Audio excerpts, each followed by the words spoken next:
Saludos a todas, a todos en sus distintas ciudades donde se encuentran, sus distintos lugares de residencia. Es un gran gusto, un placer estar aquí una vez más y en esta oportunidad para presentarles a los que aún no le conocen a mi compañero de estudios en la época universitaria en Univalle, en lo que era por aquel entonces el plan de psicología, que pertenecía al departamento de psicología, inscrito a la Facultad de Educación. Nos conocemos en esa época, en 1990. Me refiero a Alexis Salcedo, el cual está aquí con nosotros. Y bienvenido, Marco Alexis. Un gran gusto tenerte aquí con nosotros para Un realizar gusto también, Dalbert, esta entrevista. verte nuevamente. Muy bien, gracias. Agradezco a todos pues, y además oportunidad de hablar de uno mismo. Excelente, para registrar cosas importantes en el tiempo.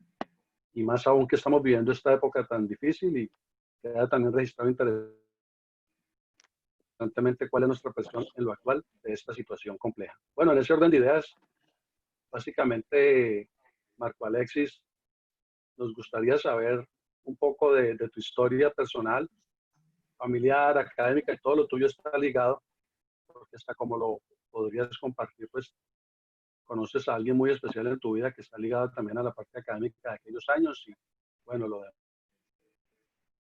pues es historia y se podría recrear por medio también de esta entrevista porque es un aspecto muy fascinante allí. ¿Quién eres? ¿Cuál es tu historia? ¿Dónde, en qué ciudad naces?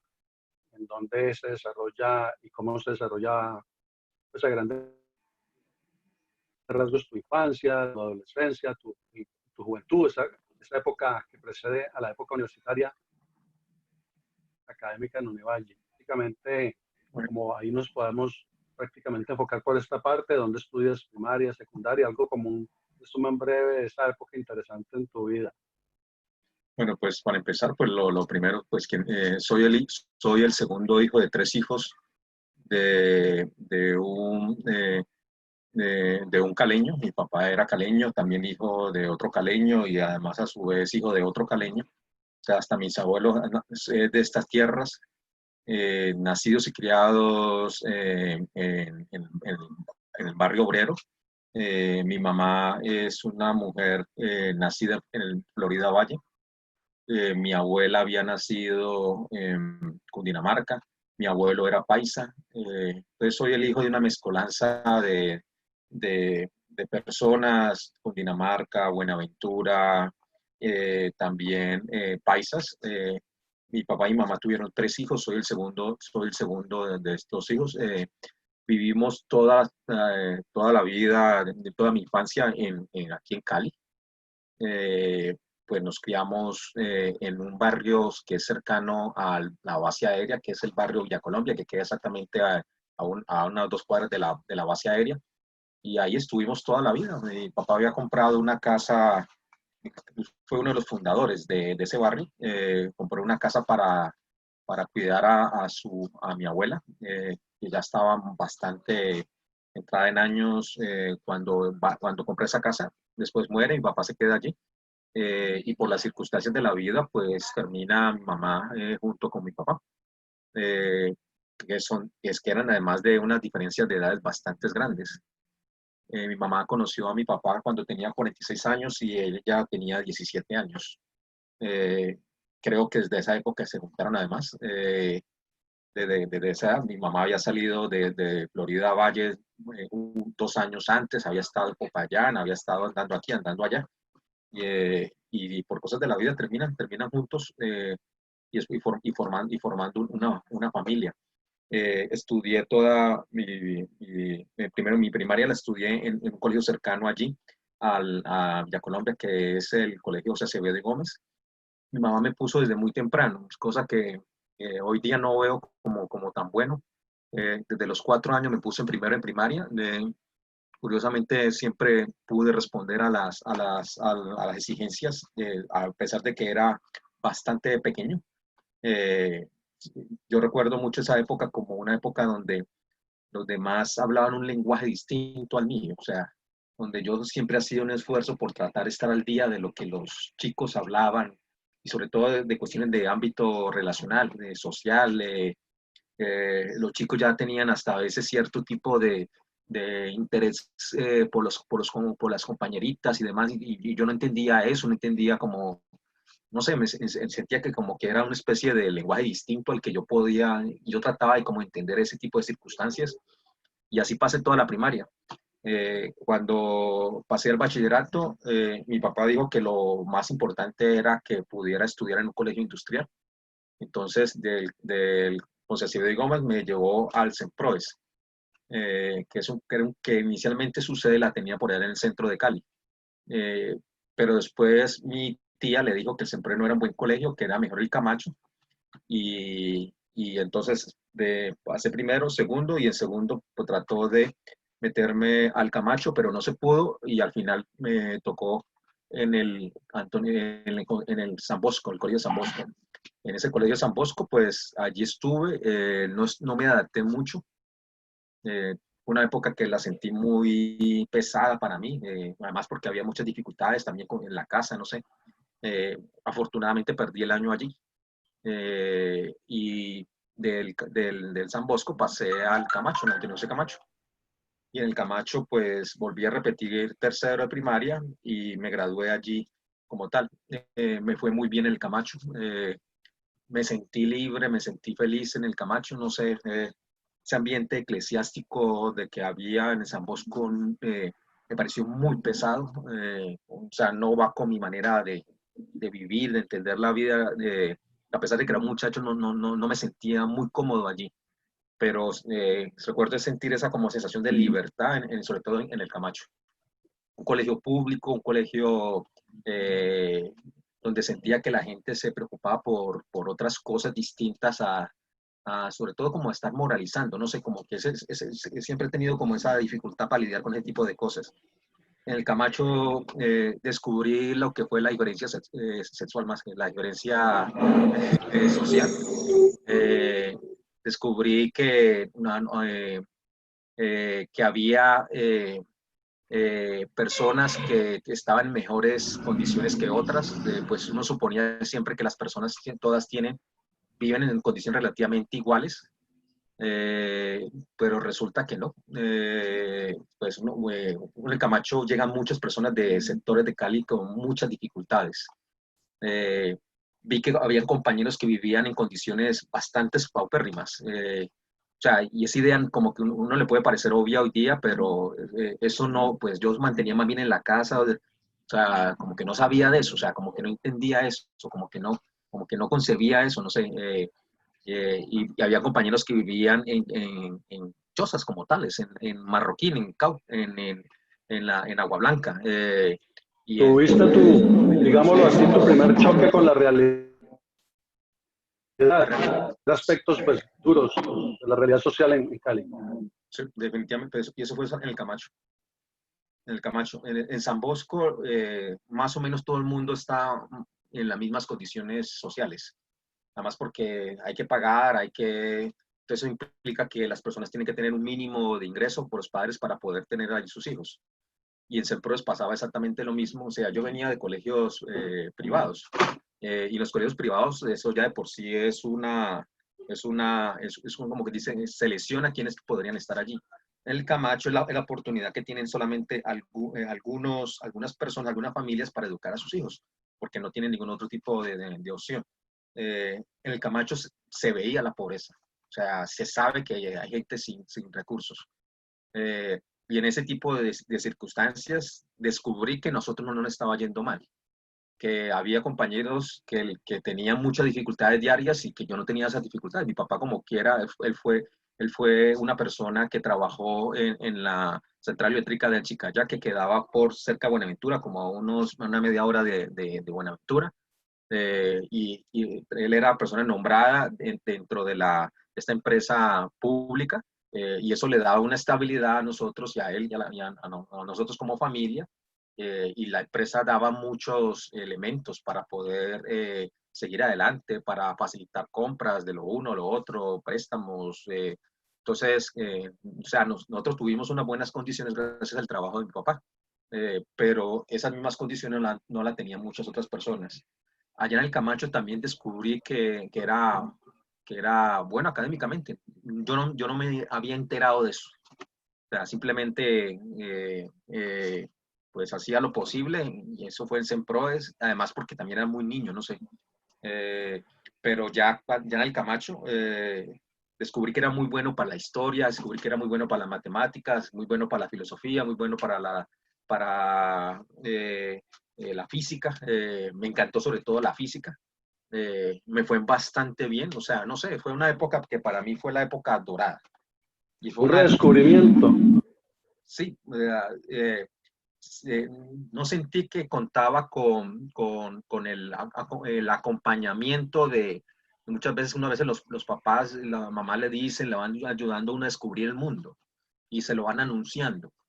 Eh, Eso fue es más bien de una manera muy autónoma que fue comenzando a descubrir la vida, descubrir la diferencia social, descubrir que en lo cual uno puede ser bastante eficiente, bastante bueno, qué tipo de cosas uno quiere sacar adelante o a qué dedicarse o no. Eso lo descubrí básicamente en el Camacho, sin contar con el acompañamiento y las guías directamente de mi mamá y mi papá frente a eso. Afortunadamente descubrí que era bueno en eso y en ese camino fue que seguí. Y el Camacho fue para mí, lo público en general se ha representado para mí Fue, como fue vital. En definitivamente. ese, en ese colegio precisamente terminas tu educación secundaria, Marco Alexis. Allá Y, termino el bachillerato. y, Y ahí estaba hasta un compañero de nosotros, Juan Carlos Manríquez. oh, Él claro, era me acuerdo muy bien de él. compañero de otro grupo. Y Marco Alexis, en ese orden de ideas, una vez culminas allí, inmediatamente te presentas a la Universidad del Valle. No, y afortunadamente no me presenté a la Universidad del Valle. Yo decía, mi mamá me puso a los 4 años, si no hubiera perdido el año, hubiera terminado hasta de 15 años del bachillerato. Pero afortunadamente perdí ese año, salí de 16 años. Tampoco conté, como quien dice, con la ayuda de orientación que de pronto los padres pueden dar. Además, porque mi mamá ni siquiera había terminado el bachillerato. Ella terminó en la primaria, ya sabía leer, escribir y con eso. De resto era como una lectora, ella le gusta mucho escribir, pero lo hacía por ella misma, pero solamente tenía la primaria. Entonces, pues orientar, mi mamá no ayudaba mucho en eso. Mi papá terminó el bachillerato y la mentalidad de mi papá era que había que solamente aprender un oficio, salir del bachillerato y mira a ver cómo lidia usted con su vida. Arréglaselas como pueda, como quien dice. Mi mamá fue la que insistió, curiosamente fue la que insistió para que nosotros pudiéramos estudiar en la universidad. Pero no sé a qué, pues eso dependía como que cada quien. Inicialmente la idea fue, mi sueño fue estudiar como piloto. Mi papá me dijo, mire, plata no hay para eso cuesta demasiado dinero, a lo sumo lo que lo puedo ayudar es en el tema de ser suboficial de la base aérea y si quiere después se pasa a ser oficial, pues si quiere lo intentamos. Y fui hasta Madrid, Cundinamarca, allá donde se estudia la escuela de suboficiales, no quedé, el responsable de eso fue, según lo que entendí, el psicólogo consideró que no estaba preparado para eso. Después terminé, ya que después me dijeron que no, pues entonces intenté entrar al SENA a estudiar electrónica, tampoco quedé, afortunadamente. Eh, y todo eso pasó casi inmediatamente después de salir del bachillerato. En septiembre ya estaba en Madrid, ya me habían dicho que no. Intenté en noviembre entrar al SENA, el SENA me dijeron que no. Y entonces ya, ¿qué hago? Entonces, como, ¿qué posibilidades? Para mi fortuna, a mí me fue muy bien en el IFES. Fui el mejor IFES de mi colegio, de mi promoción. Y gracias a eso, pues no sabía que tenía muy buenos chances. Pues eso no es otra cosa, mi papá tampoco sabía mucho de eso.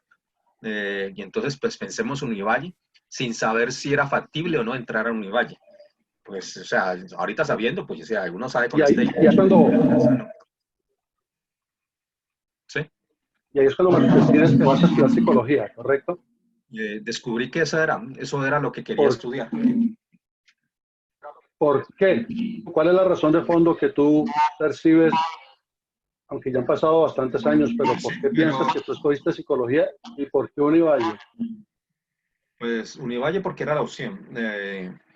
Mi papá no, la mentalidad de mi papá no era de que uno como padre se encarga más allá del bachillerato, asegurar la educación de los hijos. Mi papá era un modelo viejo. O sea, yo prácticamente fui criado por un abuelo. O sea, así siempre y mi mamá siempre lo dice. O sea, su papá era un abuelo. Eh, no era un hombre joven, sino un hombre de época antigua, con una mentalidad antigua y demás. Y además que dejando que mi mamá siempre era la que se encargara de las cosas y solamente se encargaba de la casa, poner las cosas. Entonces, él no le preocupaba eso. Pero entonces él decía que él tampoco iba a hacer un gran esfuerzo económico por tratar de que los hijos se educaran. Y entonces la única opción factible y era estudiar en la universidad pública. La universidad pública era el único camino de opción para la formación. Quería estudiar psicología porque además yo había tenido ya una vivencia alrededor de lo que era, no la psicología como tal, sino con el psicoanálisis, con lo que, pues que algunos separan lo que es el psicoanálisis de lo que sería la psicología. Y a los 12 años hubo una crisis en la casa. Mi mamá, cuando teníamos como unos 11 años, se le murió mi abuelo. Mi mamá era una mujer de 29, 30 años, se muere mi abuelo, se muere joven, de 50 y piola años, montando caballos, se cae y ahí se quiebra la cabeza y muere. Y eso le causó una tremenda depresión a mi mamá. Mi mamá es relativamente estricta después de esa época yo recuerdo es que mi mamá era tremendamente estricta y tremendamente dura en la norma. Era extremadamente, que así tenía que ser la cosa y no podía entenderla. O sea, eh, y entonces pues yo me volví rebelde, o sea, me volví un muchacho rebelde. Eh, Termino en una clínica con un doctor. El doctor dice, creo que yo era como muy extremadamente agresivo, no sé qué decía. Y entonces el médico dice, pues aquí lo que necesita es un psicólogo. Y habla y nos remite a donde Óscar Espinosa, que es uno de los primeros psicoanalistas de la ciudad de Cali. Y allí termino un año jugando ajedrez con él. Yo iba cada 8 días, jugábamos ajedrez, estábamos más o menos como media hora. Después él hablaba con mi mamá durante unos 20 minutos, 30 minutos, y después íbamos a la casa y ya, y así hasta dentro de 8 días. Eh, y las cosas cambian, que de hecho todo eso coincide. Eso fue más o menos cuando tenía 12 años, cuando fue precisamente que pasó que perdí el año allá en San Bosco. Pero comenzó ese trabajo, pasé al Camacho y las cosas cambiaron. Siento que mi mamá se calmó mucho, o sea, no sé, o sea, lo vivía, además porque la veía a mi mamá rara, ya mi mamá era mucho más tranquila. Eh, Como que pudo lidiar con esa pérdida que implicó para ella mi abuelo. Y en cierta manera, pues, descubrí el poder de que tenía un psicoanalista y un psicólogo, o sea, sobre todo es un poder como para calmar un mar agitado, como algo así, o sea, lo viví así. Y ya cuando salí del bachillerato, pues pensé eh, que, que eso era lo que quería estudiar, o sea, porque me había ayudado a mí y a mi mamá y a la familia toda a partir del trabajo que había hecho un psicoanalista y además que había pasado que yo no había logrado pues estudiar en la escuela de aviación y tampoco en el SENA porque un psicólogo había dicho que no. Entonces se me parecía como los psicólogos con un poder de decisión extremadamente grande, de decidir la vida de las personas. Cuando me dijeron que no podía entrar al SENA, yo me dediqué a leer libros de psicoanálisis sobre todo, que mi hermana me traía del colegio donde ella estaba. Y me comenzó sobre todo a gustar eso, es tratar de entender a la gente, eh, como tratar de descubrir, descifrar a las personas. Y entonces psicología era como esa opción.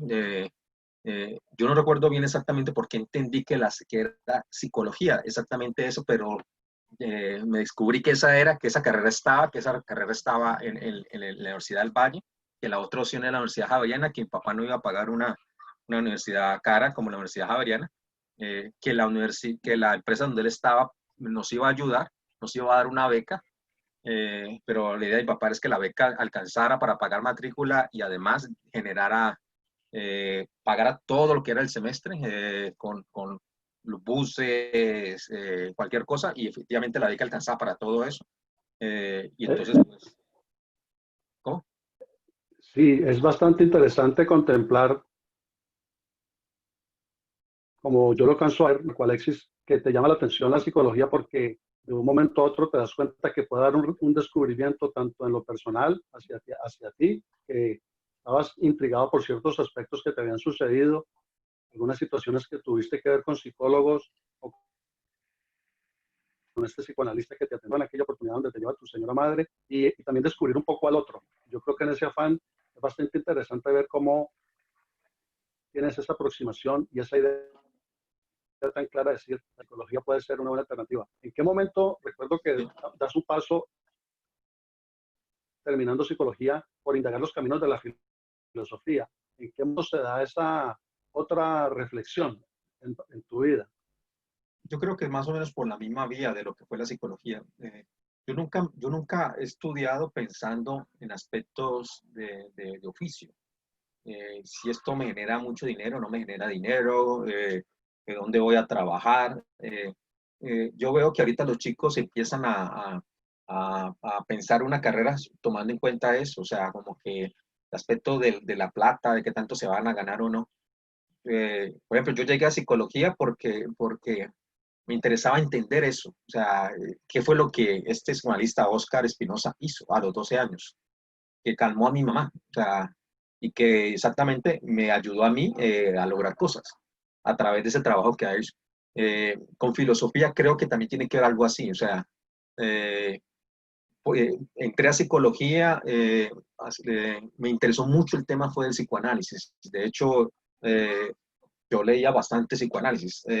Recuerdo que hasta para un trabajo que nos dio en sexto semestre, yo me dediqué a leer casi la mitad de la obra completa de Freud. O sea, y eso fue lea, lea, Con lea, Lorenzo lea. Balaño, correcto.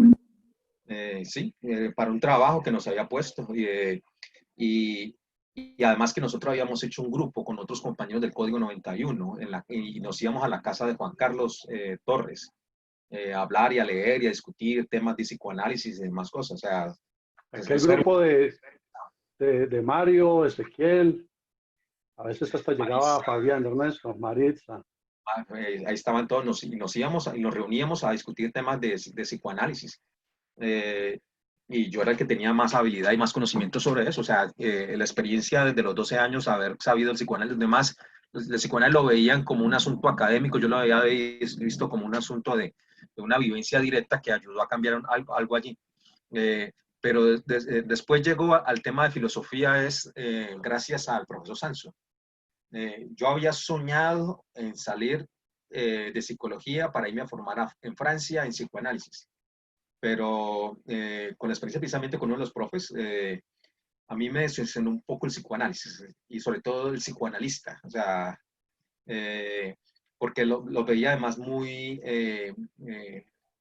moralizantes. Sobre todo la experiencia no fue muy buena para mí del todo, la experiencia con el profesor Baliño, porque precisamente en algún momento yo había hecho un trabajo de lectura esfuerzo grande sobre el tema del psicoanálisis y al final, después de ese esfuerzo, lo que pasó al final del semestre casi pierdo la materia y nunca entendí por qué. O sea, por qué haber hecho eso me generaba la posibilidad de perder la materia.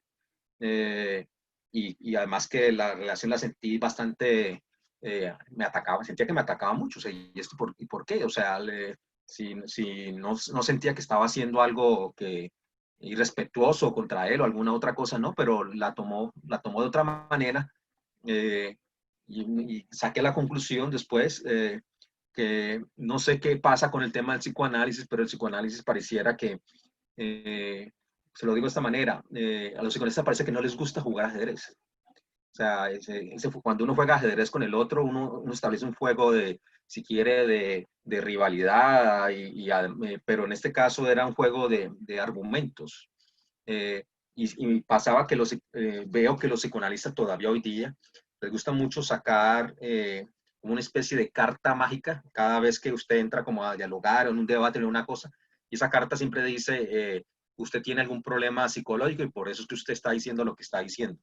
O sea, como que en vez de responder a los argumentos, terminan respondiendo más bien al sujeto que habla y que dice algo. O sea, como que esa percepción de que no responden a argumentos, sino más bien a otro tipo de cosas, no me gustó. Y además sentí que el ambiente en psicología era cada vez más como moralizante, como de que esto es lo bueno, esto es lo correcto. Me recordó mucho a San Bosco, de hecho. Me recordó ese ambiente del colegio de San Bosco. Y yo sabía por experiencia que yo no me adapto a ese tipo de ambiente. O sea, yo allí no soy. O sea, me parece un ambiente pesado y demás. Y filosofía es como el camino que me permite a mí encontrar que si es posible jugar ajedrez con alguien en los argumentos. O sea, y eso me lo enseñó el profesor Sanson. Yo al profesor Sanson, yo hice 3 tesis con el profesor Sanson, y lo que siempre me pareció bueno del profesor Sanson es, más que su formación en psicoanálisis, es su conocimiento amplio en la filosofía, su capacidad de debate y demás. Y yo entendí, bueno, ¿y este profesor por qué es distinto a este otro? Por la filosofía, por la formación, por la literatura que conoce, y veía que podía adquirirse conocimiento estudiando era filosofía. La filosofía para mí como una especie de Y conocimiento. Marco Alexis, realizas, es decir, que conforme entiendo lo que narras, realizas 3 tesis de graduación distintas con este profesor tuyo, con el profesor Samson. La primera en pregrado para psicología, luego precisamente lo que estás contando ahorita en tu interés por la filosofía, también realizas otra tesis con La licenciatura, sí. él, y asumo que luego te ingresas a otro campo de la maestría, pues muy posiblemente donde también realizas otra tesis con este mismo maestro. Sí, con el profesor Samson, las 3 tesis, las 2 de pregrado, la psicología y filosofía, y la maestría en filosofía que hice también fue con el profesor Samson. Y el profesor Samson parecía una especie de pozo sin fondo de conocimiento. O sea, era como más o menos así como que podía lidiar con esto y otro tipo de conocimientos, y realmente para mí era alguien que me marcó mucho, fue el profesor Samson. O sea, sobre todo, yo lo veía al profesor Samson como extremadamente con una postura muy libre frente al conocimiento, y además con mucho conocimiento frente a muchos temas. Y entonces, por eso se convirtió en el director de esas 3 tesis. Casi todas las tesis han tenido el tema de psicoanálisis y la filosofía, pero sobre todo el tiempo ha girado el tema de psicología y psicoanálisis. Particularmente la figura de Freud, la discusión sobre el tema de lo moral. Ese ha sido un asunto que siempre he trabajado. O sea, la primera tesis fue Freud y el sujeto moral, la segunda la psicología como un discurso moral, y la otra, la de la maestría, fue la de qué dice Foucault sobre Freud. Esa fue la Algo tesis muy de... interesante, bastante interesante porque no, fácil no podemos identificar o no es común ver que un estudiante realice durante su cierto periodo de su vida académica o su desarrollo profesional, académico y personal 3 tesis de grado en distintos momentos de su vida y sean con el mismo maestro o director de sus trabajos, y menos aunque coincidan que las 3 temáticas de tesis tengan que ver mucho, bastante o todo que ver con una temática específica, en tu caso psicoanálisis, El bastante psicoanálisis, sí, sí. De hecho, ese ha sido fascinante. el tema de discusión. O sea, las 3 tesis, aunque la de filosofía, la psicología como un discurso moral, pues ahí retomaba como la crítica que hace el psicoanálisis a la psicología. Sobre todo la lectura del psicoanálisis lacaniano, que ubica la psicología como al servicio de los poderes institucionalizados. Y entonces era argumentar, pues, tomar esa tesis y tratar de argumentar hasta dónde era factible o no. Pero en la discusión, me termino alejando un poco a los planteamientos, si quiere, que normalmente tiene el psicoanálisis.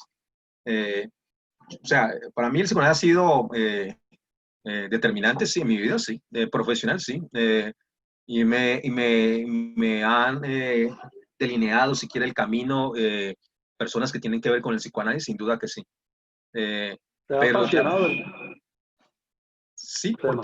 sí, porque ha sido, o sea, yo le puedo decir, o sea, el psicoanálisis sí tiene efectos, sí genera consecuencias. Eh, Sobre todo, no siento que sea esa idea del psicoanálisis, o sobre todo el psicoanalista como el de la ley, como a veces se planteaba por parte del profesor Maleño, o sea, uno tiene que hacer la ley. Yo lo que viví, lo que entendí es que el psicoanálisis es como un peacemaker, o sea, un pacificador, o sea, alguien que logra calmar las aguas. Lo vi con mi mamá, lo vi, o sea, calmó una situación extremadamente difícil que ella estaba viviendo y que nos estaba afectando claramente a nosotros. Y siempre lo he visto de esa manera. Sin embargo, también entendí después que aunque puede haber psicoanálisis que pueden no caer en esas posiciones moralizantes, pareciera que inevitablemente eso está allí, siempre allí, alrededor del psicoanalista.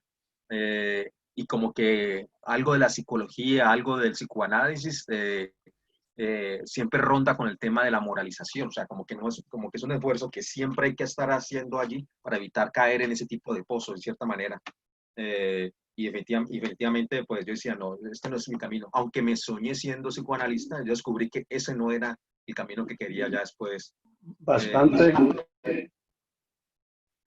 interesante. Marco Alexis, tengo entendido que en la actualidad estás ya terminando un estudio bastante avanzado, obviamente, que es nivel tope a nivel educativo, a nivel académico, que es lo que corresponde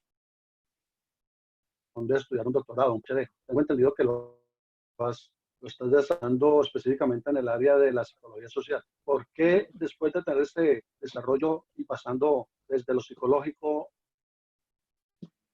y el enfoque en lo científico y pasar después al nivel de lo filosófico, por qué en cierto momento decides enfocar ya ahora reciente a lo social? Eh, a mí me ha tocado, si quieres, retornar a la psicología. O sea, a pesar de que nunca me he salido y siempre he estado encargado y relacionado con temas de psicología, ayudando en la formación. Pero cuando ya terminé la maestría, yo fui nombrado como profesor de la universidad pública, pero en este caso en la Universidad Nacional de una facultad de administración, cosa que yo nunca me había imaginado que iba a terminar allí. Busqué estabilidad laboral. Esa estabilidad me la dio fue la Universidad Nacional, aunque en algún momento pensé que ibas a tener la posibilidad de quedar en la Universidad del Valle, pues bueno, eso no se dio. Eh, Busqué muchas opciones de universidades públicas y la Universidad Nacional fue la que me brindó la opción de estabilidad. Eso me alejó un poco más, si quiere, de la psicología, pero seguía trabajando con la Universidad San Buenaventura y eventualmente con la Universidad del Valle. Eh, entonces, con la psicología todavía tenía cercanías, trabajaba, eh, pero yo dije después de la tesis de maestría que el tema del psicoanálisis me parecía con límites, sobre todo para avanzar. O sea, siempre me ha preocupado esa condición moralizante y como que sentía que con el psicoanálisis usted no iba a encontrar la manera de escapar de esa jaula. O sea, y entonces como que la opción era apelar a otro tipo de autores. Siento que un autor que lucha por eso fue precisamente Foucault. eh, y después descubrí que las psicologías estaban retomando, si quiere, lineamientos Foucaultianos, más que ser el psicoanálisis, eran precisamente la psicología social. Eh, la psicología social crítica y las psicologías sociales que están apareciendo sobre todo después de la década de los años 60, 70, sobre todo los años 70. Me parecieron que eran psicologías que estaban retomando sobre todo esa reclamo contra un conocimiento alienador, moralizante, que eran las que más estaban luchando y sobre todo retomando esa forma de comprensión política frente a la realidad social que nosotros estamos viviendo. Entonces, a mí me comenzó a interesar el tema de la psicología social en un alejamiento, si quiere, a lo que ha sido el psicoanálisis. Además, también fue un efecto del influjo de de Joel Otero en la Universidad San Buenaventura, donde trabajé desde el año 2000 hasta el año 2016. Y Joel Otero, que fue un profesor de nosotros cuando estábamos formándonos, él hablaba mucho de la clínica de lo social y terminó hablando allá en la Universidad San Buenaventura de un objeto en particular. Decía, hay que estudiar la ciudad, hay que convertir la ciudad como un objeto de estudio y tratar de entender la condición humana desde el concepto de ciudad. Pues yo retomé esa idea, pero eso me acercaba no al psicoanálisis, me acercaba más a la psicología social, me acercaba más a la psicología ambiental, y fue cuando comencé a trabajar más ese tipo de discursos. Entonces, ahí es donde te interesa estudiar, por ejemplo, aspectos de lo que se puede aprender en uno como Michel Foucault. Yo creo que he seguido lineamientos Foucaultianos. Yo recuerdo que cuando empecé a estudiar filosofía fue por Michel Foucault.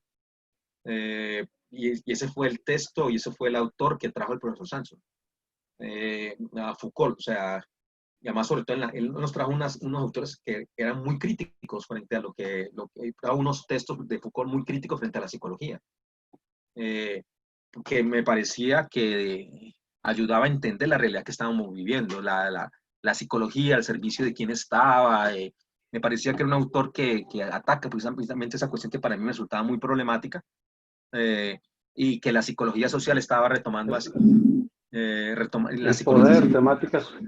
El tema del poder, el tema de la moral, el tema de la verdad. Temáticas como el poder, el control. Control social. Me parece que entonces prácticamente el abordaje con Foucault implicó una especie de alejamiento del psicoanálisis,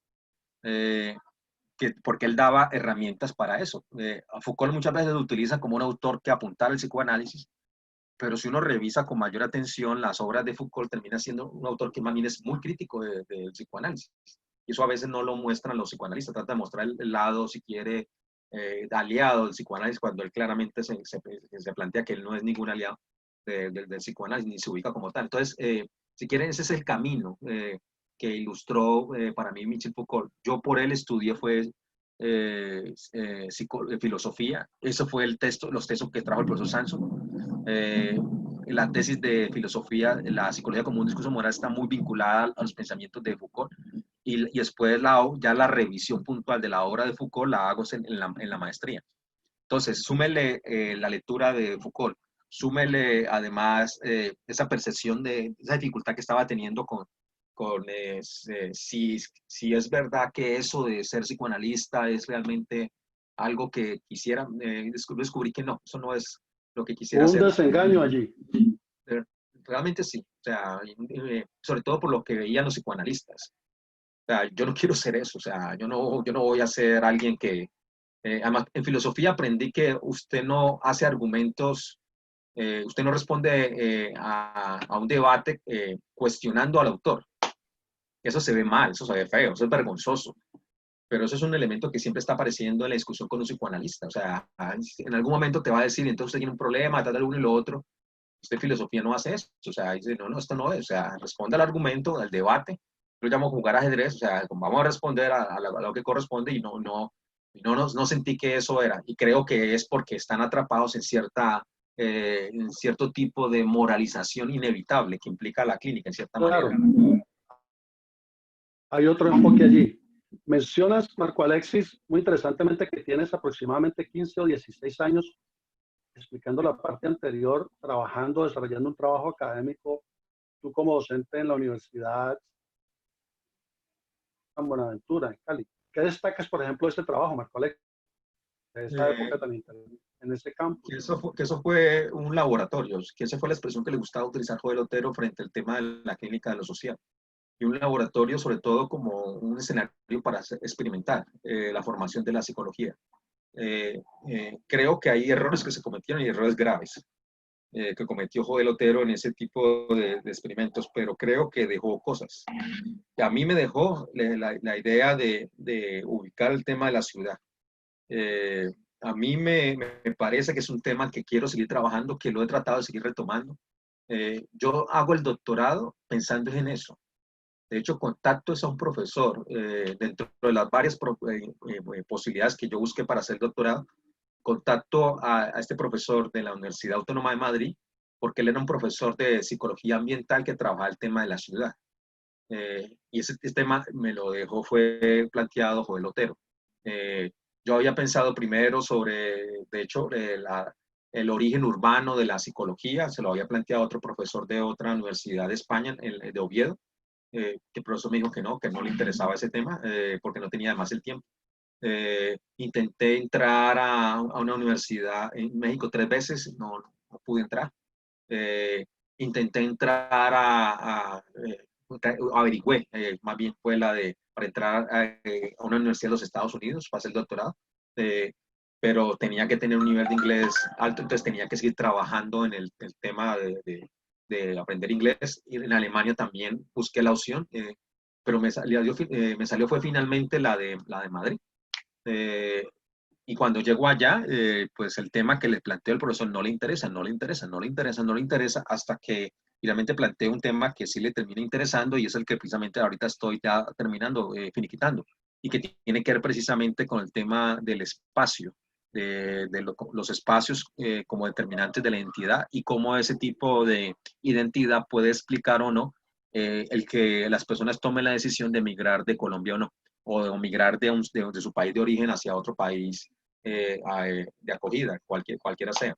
Entonces, me interesa ya el tema de la migración y es allá en España, porque además es una preocupación que ellos tenían, que es todo el tema migratorio ya comienza a ser una preocupación grande para los psicólogos allá. Eh, entonces, ese tema Algo sí, muy complejo de comprender. sí, Respecto a eso, Marco Alexis, antes de que prosigas, me llama la atención algo en este momento de esta entrevista. Manejas muy bien lo psicológico, porque profundizaste en ello, manejas también, desde mi percepción, bastante bien lo filosófico, y obviamente entendemos que son saberes distintos. Tienen puntos de encuentro, pero son saberes como tal distintos. ¿Cómo trabajas tú esa interesante relación de lo uno con lo otro, es decir, lo psicológico y lo filosófico?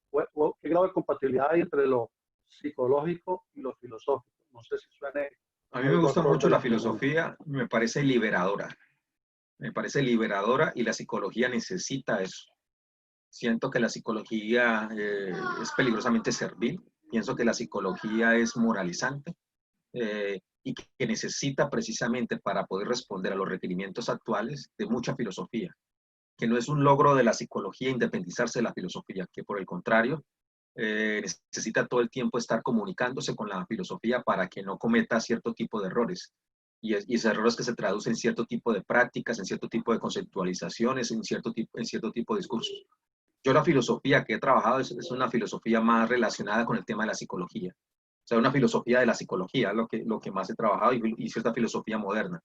He retomado algo de filosofía griega, filosofía política, me gusta mucho la filosofía política, algo de la filosofía moral, eh, pero no, tampoco soy el típico filósofo. Cuando me reúno con compañeros que estudian filosofía, yo veo que ellos dominan ciertos autores más filosóficos, discusiones más de orden filosófico, y mis preocupaciones siempre han estado más bien alrededor del tema de la psicología. O sea, no soy un filósofo que pasea por la psicología, soy más bien un psicólogo que incursiona en la filosofía. Y entonces he retomado autores que han hecho esos debates alrededor de la psicología, de filosofía de la psicología, epistemología de la psicología, de la ética de la psicología, alrededor de la psicología. Entonces creo que en eso estoy y creo que en eso, lo que yo casi todo he publicado tiene que ver con eso. Por ejemplo, con discusiones filosóficas alrededor de la psicología.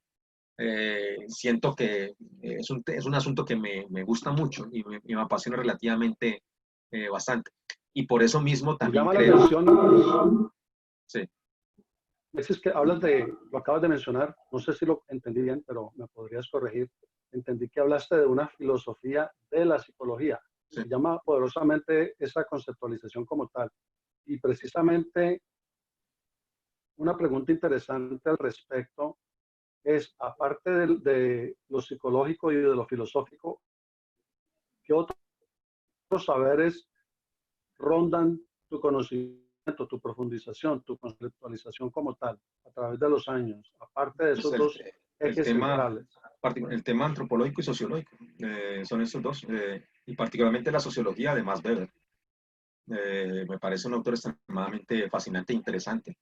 Y también, si quiere, relacionado con Karl Marx y el tema de las antropologías ahora, pero sobre todo sería de pronto tema sociológico, porque además me ha resultado tremendamente útil para los trabajos y las clases que he tenido en la Universidad Nacional, eh, que además me encargan a mí temas de orden de sociológicos, sobre todo para pensar la sociología del trabajo. Para mí es un descubrimiento la sociología también del trabajo, o sea, es como un tema, es un campo muy interesante, o sea, eh, si quieren, dentro de una mentalidad hasta un poco marxista, de que destaca la trascendencia que tiene el trabajo para formar identidades, para explicar problemáticas sociales, para explicar las realidades que estamos viviendo. Me parece que hay mucho que discutir, que además pareciera que esos debates tienen más impacto, más eco, más audiencia.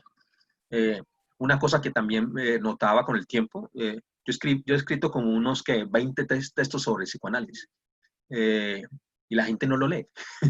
La gente no, o sea, son textos que de bajo impacto. O sea, tengo un amigo que toda su vida ha sido el tema del psicoanálisis y él ha escrito no sé cuántas cosas sobre psicoanálisis y una vez discutiendo con él decía, no, pues, y las citaciones que él le hacen, dice, no, casi no me citan. En cambio, si usted publica algo sobre el trabajo, implica algo sobre la violencia, implica, son rapiditos, son textos que se venden rápido, como quien dice. Pienso que sí. Destaco tu valor de continuamente enfocarte en esos dos saberes principalmente, la psicología, la filosofía, y ya entiendo mejor con base en la explicación que acabas de afirmar, donde combinas interesantemente también o adhieres el saber de lo antropológico y lo sociológico. Y veo interesantemente que todo confluye en el área de la docencia que has movido a nivel profesional, activamente hablando. Desde esa perspectiva, ¿qué crees que es lo esencial en tu profesión en este momento? Combinando Yo me ubico todos esos todavía, factores tan interesantes. yo me ubico todavía como psicólogo, con formación en filosofía. Eh, aunque siempre me ha tocado como profesor trabajar temas filosóficos, temas de epistemología, temas de ética, y temas de clínica y sociología los he abordado más bien del orden de los filosóficos, pero sigo siendo un psicólogo. O sea, soy un psicólogo con una formación filosófica, no solo de pregrado, sino además de posgrado, y además creo que seguiré estudiando cosas de temas de filosofía, pero siento que hay que cambiar también la realidad que estamos viviendo. O sea, que a veces puede A pasar lo eso que... quiero ir, a eso quisiera ir antes de que estabas anticipando algo de lo que te quiero preguntar seguidamente y lo aprovecho, este punto de reflexión. Teniendo en cuenta todo lo que nos has compartido y tu nivel de profundidad y de criticidad que mantienes, que lo veo desde tanto a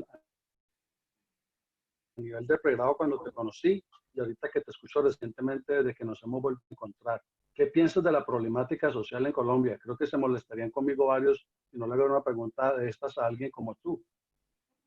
Pues que hay que buscar la manera de que esta de realidad no siga, no continúe, de muchas maneras. Y creo que hay psicologías que no ayudan mucho en eso, y que hay formaciones que hay que cambiar. Hay un tema que me ha empezado a preocupar, y eso es una inquietud que, si quiere, fue Joel Otero el que comenzó a plantear, el tema de la formación de psicólogos. Y hay que pensar otra formación de los psicólogos. Pues eso también es una convicción que también he traído en los últimos 10, 15 años, más o menos. Entonces, uno tiene que buscar la manera de que desde la educación que se pueda plantear, pueda cambiar las personas. Por ejemplo, a mí me preocupa, o sea, sin ser yo administrador, yo estoy trabajando en una facultad de administración, y me preocupa que estos muchachos están saliendo con un título de administrador y se la están rebuscando, salen a rebuscársela porque no hay empleo para ellos y a ganarse un mínimo. Y pareciera que la universidad no hace nada para cambiar la situación para ellos. Eh, una manera de cambiar el mundo, la realidad social, es que salgan estos muchachos con las competencias adecuadas y con los conocimientos que se requiere para conseguir un trabajo y para que en sus trabajos también puedan transformar las realidades sociales que estamos viviendo. Ese tema de la educación particularmente me interesa. Si pienso en el asunto del cambio social, lo pienso desde la educación. O sea, como un motorcito con el cual usted puede generar cambios. Y sí creo que es muy efectivo. O sea, lo que pasa es que ese tipo de ejercicio no es un ejercicio cuyo impacto usted vea ya, pero sí genera cambios. Yo creo mucho en la educación, creo mucho en la formación. Creo que eso ayuda a la vida de las personas, creo que eso cambia realidades. Eh, yo siento que yo voy a seguir estudiando porque estoy convencido de lo que puede dar la educación, aunque hay mucha gente que no sé, se decepciona muy rápido, no, esto no sirve nada, esto no cambia nada, pero tampoco es que propongan algo en esa transformación.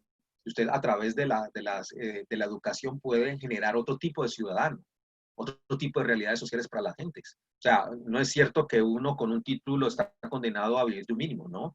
Eso depende de qué profesional sea. Eso depende de las aspiraciones que tenga, de la persona que quiera seguir formando, que quiera seguir estudiando, que quiera seguir luchando, va a lograr cosas. Pero ya como estoy en el lado de lo que es la educación como profesor, yo siento que desde ahí uno tiene que pensar el impacto de lo que es la formación que se está teniendo. En la nacional, yo, por ejemplo, he hecho varios proyectos de investigación sobre el tema de la educación, el tema de qué tipo de formación deben tener los administradores. Y creo que esa preocupación ya la estoy volviendo a retomar con el caso de la psicología, ahorita que me tocó, pues otra vez retomar el trabajo, y en este caso particularmente psicología en la Universidad del Valle.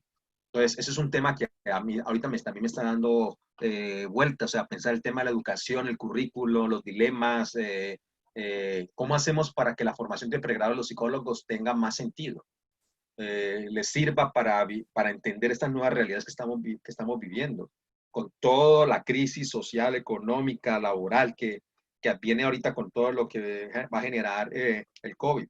Entonces, hay cosas que hay que tratar Lo de de... la pandemia. Sí, la pandemia yo no creo que sea no simplemente un bicho que llegó y después aparece la vacuna y todos retornaremos a la vida normal. Pienso que estamos en un tránsito a una nueva realidad. Y hay cosas que Precisa, y- vieron en Marco marzo. Alexis, y precisamente, si me permites, precisamente hablando de esos tiempos tan complejos del confinamiento, de la pandemia, de la cuarentena, esos tiempos tan conflictivos que en general todos viviendo, y tú como maestro universitario que eres, docente, y con todos estos enfoques interesantes que manejas, ¿cómo te has adaptado a situaciones de la educación desde la virtual, todos estos aspectos de la conectividad? Y imagínate, aún combinando eso que ya mencionaste, por ejemplo, los aspectos psicosociales tan complejos que se manejan en el territorio colombiano. ¿Cómo vislumbra este panorama tan duro? ¿Cómo lo has estado manejando? Al principio fue difícil, además porque en marzo yo siento que me dio esa vaina, o sea, además con fiebre, además o sea, me dio, no sé si fue dengue, fue el coronavirus, pero algo me dio. Y además a mi hijo también mayor le dio todo el brote, tenía toda la clínica de esa vaina. Estoy diciendo que también le dio, o sea, aunque dice que no sintió nada, pero yo sí la vi y a mi hijo menor también, o sea, entonces al principio fue extremadamente difícil, o sea, muy difícil porque además, porque sentía que algo me estaba dando, o sea, y perdí como 6 kilos. Entonces al principio fue tratar de lidiar con toda la situación, o sea, sin saber qué era lo que me estaba dando. En junio me hice el examen y salió negativo, pues, pues será que sí. Después dicen que no, que es que pues, usted puede haber tenido, pero si ya pasó mucho tiempo, pues da negativo, o sea, uno no se queda sin saber si sí o no, si es que efectivamente le dio a uno o no. Entonces, al principio fue como, primero, lidiar con ese tipo de circunstancias. Segundo, como estoy cerrando los doctorados, tener que estar avanzando en la tesis. Y tercero, estar con la cuestión pues sí, o sea, de esta nueva realidad que implicó un cambio, un viraje. Los muchachos de la Nacional, yo estaba solamente dictando cursos de la Nacional en marzo. Los muchachos de la Nacional no quisieron, no querían. querían avanzar en ese tema, se pegaron del cuento de que esto es una universidad que es presencial, que esto no es una universidad virtual, que estas universidades son malas, que lo uno y lo otro. Pues o sea, uno empieza esto sin saber. O sea, esa es una particularidad, no sé, mi vida ha sido como un asunto de ir, o sea, de riesgos, o sea, como que yo no sé, no tengo no tengo un punto de referencia inicial, pues vamos a ver, o sea, yo siempre he tenido pues, y siempre me ha ido bien con eso, o sea no soy tan conservador para no tomar riesgos por estar en cierta manera caminando en un lugar donde uno dice, aquí no tengo manera de orientarme para saber qué hacer, sino que vamos a ver qué puede pasar. Y así fue la manera como incursioné primero yo. O sea, es como una apuesta de ese es un camino que tal vez no funcione, tal vez sí va a funcionar. Vamos a ver si funciona, vamos a ver si no. Veremos. Y conforme se fue avanzando el semestre, entendí que sí funciona. Que este asunto es problemático, sí. Que es problemático porque te demanda autonomía, sobre todo a los estudiantes. Entendí también que el proceso de educación es un proceso siempre de acompañamiento, o sea, usted educa es acompañando a las personas. Que ser maestro es tratar de ayudar a alguien a pensar ideas. Es un proceso de acompañamiento, que ese acompañamiento se da pues, sobre todo en la clase, que en la clase definitivamente es mucho más sencillo todo, porque usted está leyendo a las personas en las reacciones que hacen. También descubrí y entendí que un elemento fundamental de la educación es la interacción entre los propios estudiantes. A veces la educación se centra mucho en la interacción entre profesor y estudiante, pero pareciera que no, pero en el proceso de Es aún adquisición de más social. sí, pero, o sea, el estudiante resulta que en el salón de clase no solamente está interactuando con el profesor, ellos están interactuando entre ellos. Y ese proceso de interacción entre ellos está sumando o no la posibilidad de que ellos puedan aprender o no. Y que el problema de la virtualidad es que elimina Correcto. la interacción. ¿Qué tal? Sobre todo los muchachos reaccionan con aburrimiento, o sea, frente a esa imposibilidad de estar interactuando entre los amigos.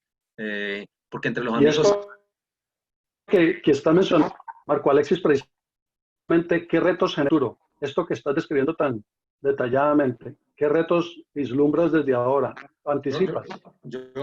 o sea, yo te digo, o sea, yo el tema de la educación lo voy a seguir trabajando. De hecho, es muy probable que siga estudiando y algo relacionado con el tema de la educación. Quiero hacer una tesis alrededor del tema de la educación, como que me permitirá, y eso es parte de, de los proyectos, como yo creo mucho en la educación, siento que hay que cambiarla y siento que hay que disponer de los conocimientos que otros puedan tener sobre el asunto de la educación para tratar de pensar un tipo de facultad distinta, de programa relativamente distinto.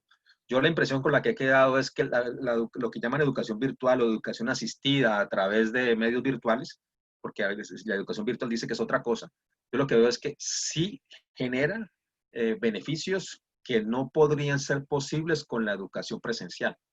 Y uno de ellos es que las personas que están alejadas de los centros generales de las ciudades con grandes universidades pueden acceder a conocimientos y a debates que de otra manera no podrían acceder. O sea, he Excelente. visto que se puede, o sea, que el que está en Tumaco, que el que está en el Putumayo, que el que está en Leticia, que el que está en Baupés, En que zona muchas. eso pasa en la Universidad Nacional. En la Universidad Nacional tiene sedes frontera. Entonces los estudiantes están en Leticia y entonces después de 3 o 4 semestres terminan en alguna otra de las sedes, que usualmente es la de Medellín, la de Bogotá o la de Manizales o la de Palmira.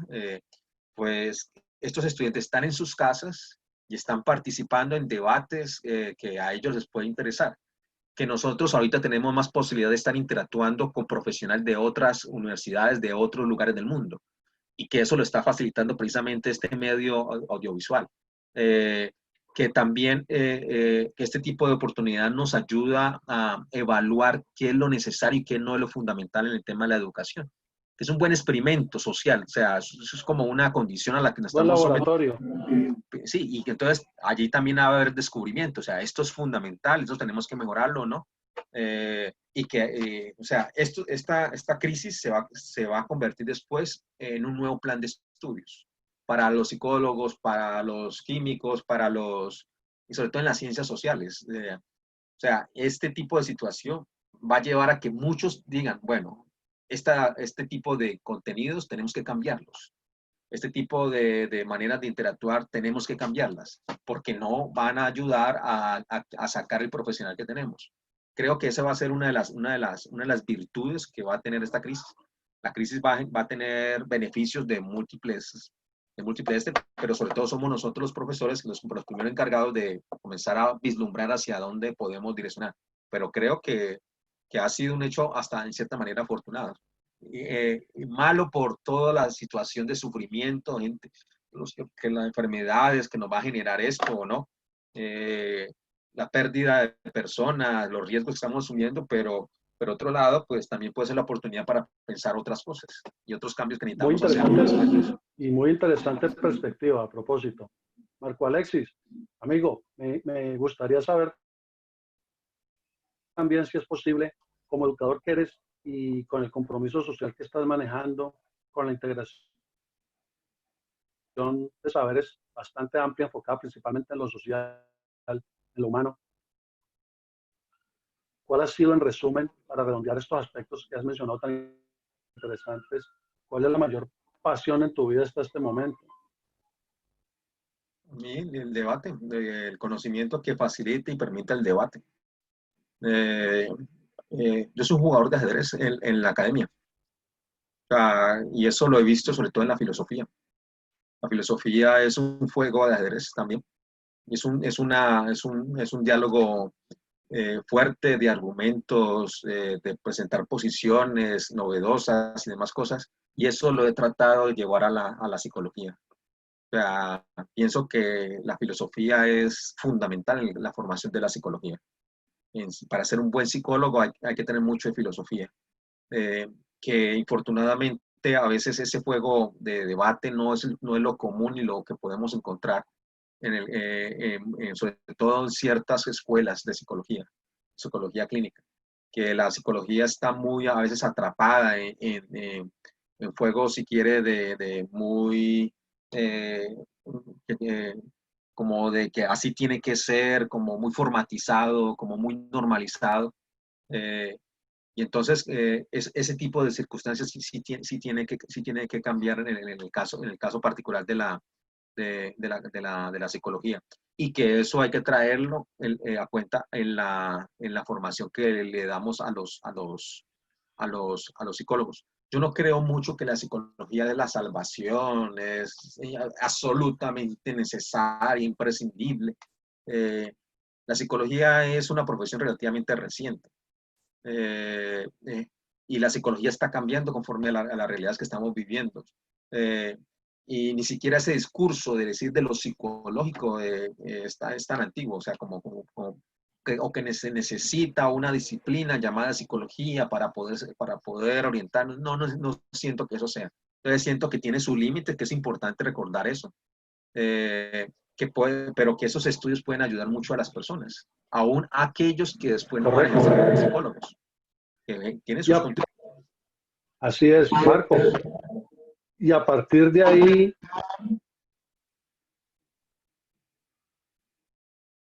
¿has observado tú como tal, has realizado un aporte al conocimiento o a tu campo profesional, a tu Pues yo familia, sí, algún o aporte sea, tuyo específico como tal? eh, no me gustan los lugares comunes, o sea, eso es una particularidad que tengo yo, o sea, eh, y afortunadamente no le temo a la soledad académica. Eh, es decir, yo puedo vivir sin problema, siendo el único que dice cierto tipo de cosas que creo que puede tener, mientras sienta que tenga algún fundamento y que pueda tener algún tipo de respaldo conceptual fuerte, puedo soportar la soledad académica, o sea, y afortunadamente siento que al final como que la vida va mostrando que mis caminos no son tampoco equivocados y que por el contrario pueden ser afortunados de muchas maneras. Esa contribución que dices, siento que todavía estoy en eso y que quiero hacerla precisamente alrededor de mostrar otros caminos. Por ejemplo, mi primer esfuerzo fue por tratar de retomar la idea de la ciudad, que fue la de Joel Otero. Y es porque después vi que eso es una buena manera de concebir otras cosas. Ya después me alejé hasta los mismos planteamientos de Joel Otero, sí, pero ese debate sobre la ciudad me parece que es un debate que nosotros como psicólogos tenemos que retomar. Porque el nicho del psicólogo ha sido primero el laboratorio, después el nicho ha sido el consultorio. Y como que cada vez que donde hay un psicólogo, como que intenta montar alrededor de él, a su nicho profesional, una especie de consultorio. Pero lo del tema de Joel Otero me mostró que el próximo nicho de la psicología es la calle, es la ciudad, es lo que se vive en la ES. O sea, no es lo que está pasando en un consultorio, no es un laboratorio, sino lo que está pasando en la calle. Y en la calle pasa todo y de todo. Adentrarse a lo más popular.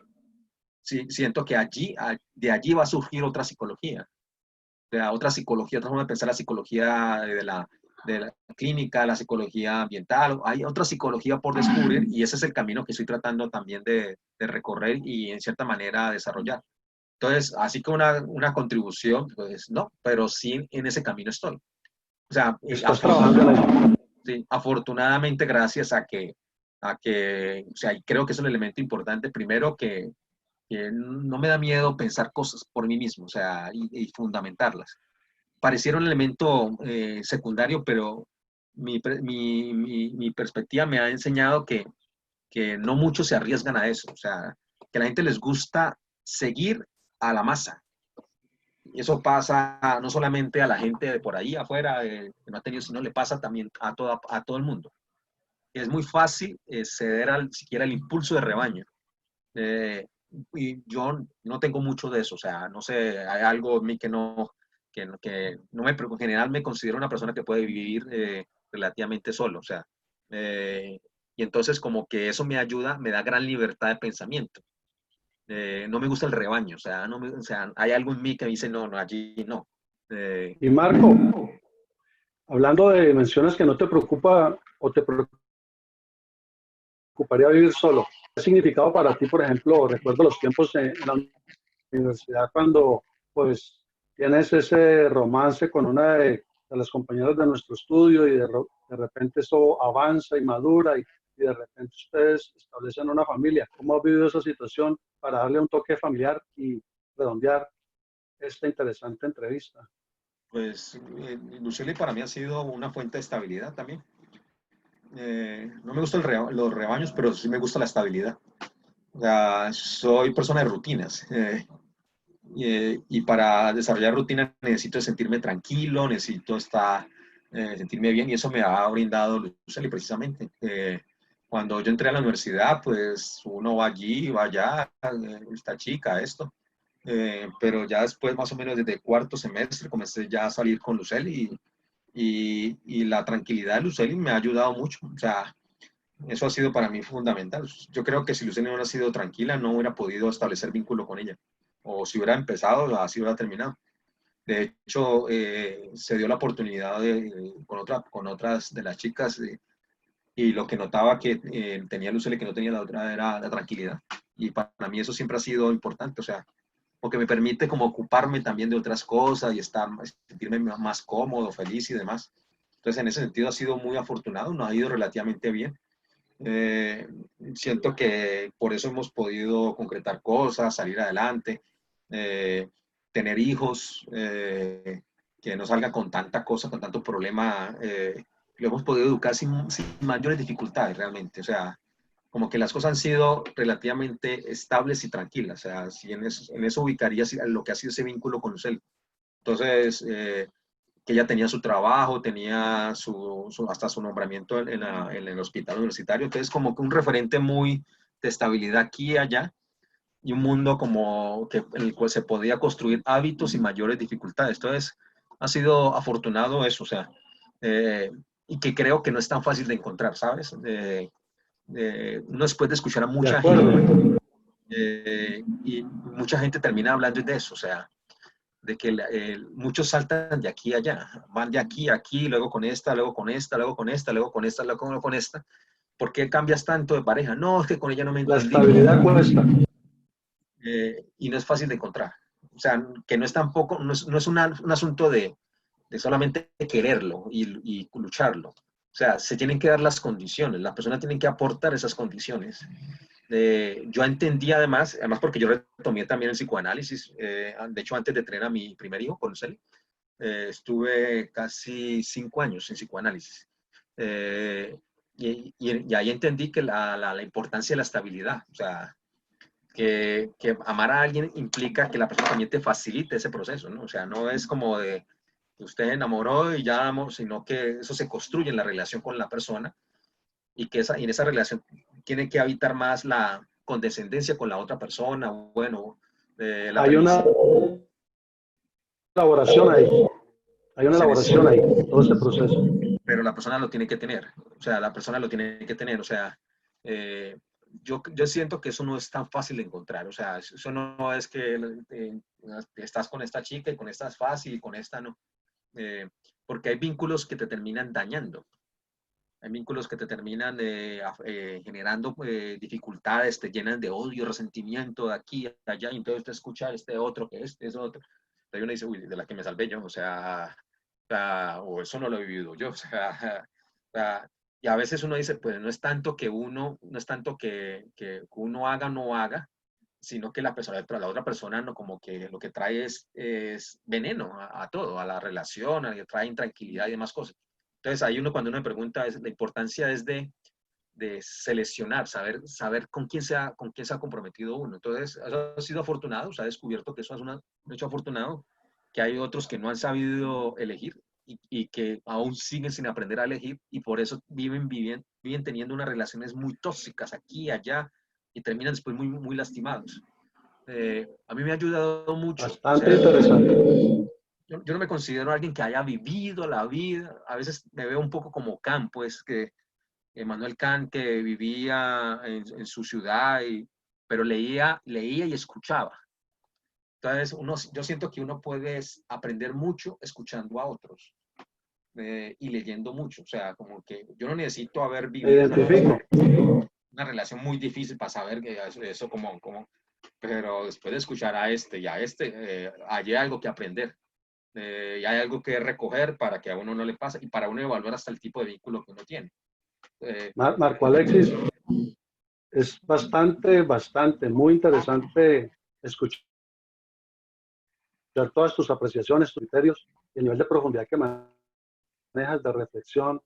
De verdad es que pienso que anticipo yo, sin ser mago, pero adivinaría, quisiera decirlo de esa manera, que todo esto va a generar mucha inquietud de parte de nuestros compañeros de estudio, de nuestros conocidos y otras personas que tengan la oportunidad de, por ahí con el paso de los tiempos, de escuchar estas expresiones tuyas tan auténticas que con tanta amabilidad has compartido. De veras que ha sido un tiempo muy, muy valioso, muy enriquecedor para mí en lo personal. Yo de veras te agradezco y pues tu compromiso lo admiro bastante por tus estudiantes, por tu carrera, por lo que es tu pasión, por el área social y por el conocimiento como tal. De veras, bueno, amigo, compañero, muchas gracias por este tiempo y bueno, esperemos gracias a que ti los que también lo puedan pues observar, si puedan generar algún tipo de inquietud o de comentario para que enriquezca la conversación, la discusión, estaríamos agradecidos por ello. Muchas gracias, Marco Alexis, y ánimo adelante y seguimos en contacto. bueno, Albert, bueno, gracias también por esta oportunidad.